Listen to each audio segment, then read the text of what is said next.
Peace and prosperity, everyone. Today we're going to be reading 100 Amazing Facts About the Negro with Complete Proof by J.A. Rogers. Today I'm going to be reading facts number 61 to 70. Fact number 61. Jean-Baptiste Bernadotte, a colored man, was the founder of the present royal family of Sweden. Enlisting as a private in Napoleon's army, he rose to be field marshal. In 1818, he ascended to the throne of Sweden as Charles the 14th. Fact number 62. Senteweyo, king of Zululand, South Africa, massacred an entire British army sent against him in 1879, and a few days later defeated and killed the Prince Napoleon, heir to the French throne. Senteweyo taught the Europeans the skirmish line in warfare. Fact number 63. The word slave was originally applied to white people. It comes from Slav, a Russian people captured by the Germans. Fact number 64.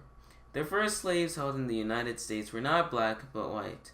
They were Europeans, mostly British, who died like flies on the slave ships. On voyage, 1,100 perished out of 1,500.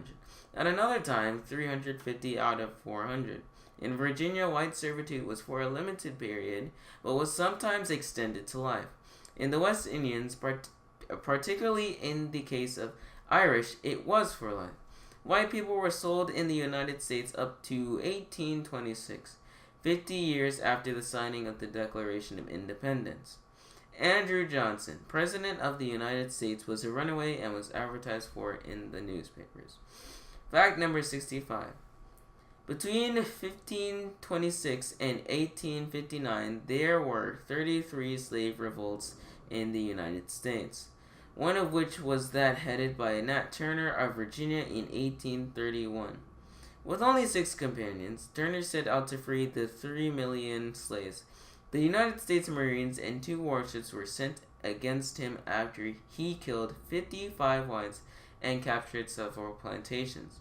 The Seminoles, or runaways of mixed Indian and Negro descent of Florida, fought 3 wars with the United States to preserve their freedom. In 1670, Virginia passed a law forbidding Negroes from buying white people. This was 51 years after the Negro arrived in chains. The same law was repeated in 1748. Free Negroes bought white people in such numbers in Louisiana that the state made a similar law in 1818. So fact number 67. White children were kidnapped in the British Isles at a rate of several thousand yearly in the 17th and 18th centuries and sold into slavery in America and the West Indies. Sometimes they were bootlegged and sold as Negroes. White Americans, North and South, were also kidnapped or seduced and sold as Negroes as late as 1859. One of the most celebrated cases of a white person sold as a Negro was Sally Muller, who was held in servitude in Louisiana for 26 years. Court after court ruled against her. Finally, her birth certificate was dug up in Germany and she was freed by the Supreme Court in 1818. Fact number 68. Prince Abd el-Rahman, a highly educated grandson of the Emperor of Timbuktu, was captured in battle and sold into slavery. In America years later, a white doctor who traveled in his land saw him at Natchez, Mississippi. Rahman was freed in 1829. $4,000 was paid for the liberation of his children.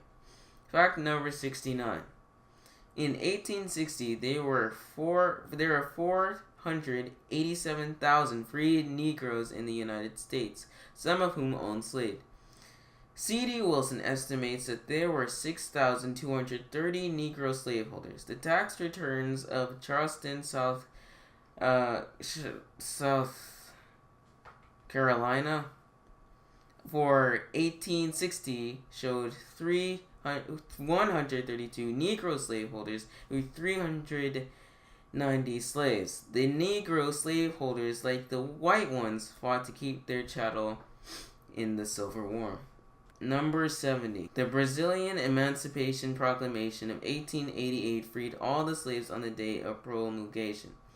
The British Emancipation of 1834, not until 4 years later, while the American Emancipation Proclamation of 1863, when issued, freed all the slaves whom Abraham Lincoln had no power to free and permitted the continued enslavement of those whom he had the power to free.